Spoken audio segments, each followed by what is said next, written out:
একটা সময় আনলে গাঙ্গের ইলিশ আর পান্তা ভাত এমগোদারে সমান কথা আনলে কিন্তু এখন দাম বাড়ি যাওয়ার কারণে হেইয়ের আর কোনো সুযোগ নাই। মনের দুঃখ বনে থুইয়া পকেটটারে ঠান্ডা করে কিপটা মেরে তালাক দিয়ে এই মাছ দুগ্গা কিনে আনছি 2800 টাকায়।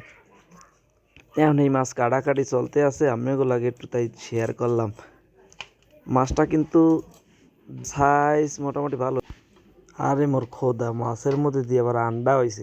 এতগুলো আন্ডা ইয়ে যদি ছাড়তে কতগুলো ইলিশ মাছ হইতে, হ্যাঁ বুঝতে পারতেছেন। মাছটার মগরাটা কিন্তু জম্মের মোটা, দেখছেন? হ্যাঁ বিষয়টা খেয়াল করছেন? এই মগরা মোটা দেখে একটু ওজনটা কিন্তু বেশি। মাছটার সাইজটা 1.5 কেজির উপরেই হইবে মোর মনে হয়, এর চেয়ে কম হইবে না।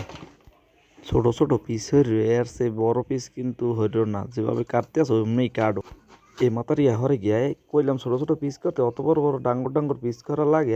আরে আল্লাহ, মাছটা কাটতে আছে মোর দ্বারে দেখতে খুব ভালোই লাগতেছে। মনে হয় একেবারে তেল ভরা চুপচুপা তেল হইবে। আমেরা কি কন এই তেলওয়ালা মাছ আবার খাইতে জম্মের মজা। হ্যাঁ কিন্তু একেবারে মোহে লাগিয়ে থায়। মাছটা কাটার সময় ডিম বাইরে না অনেক গুতাগুতি করে চেষ্টা করতে করতে এই যে বাইরে আইছে। মোটামুটি ভালোই ডিম হয়েছে। ডিমওয়ালা মাছ আবার একটু টেস্ট কম লাগে। আপনারা যদি এই মাছ কেনেন কেউ, তার ডিম কম দেখে কিনবেন, বুঝছেন? এই ধ্যান এই যে ডিমে ভাঙ্গে বেরিয়েছে, ডিমটা ঠিক করে বাই করতেও পারে নাই।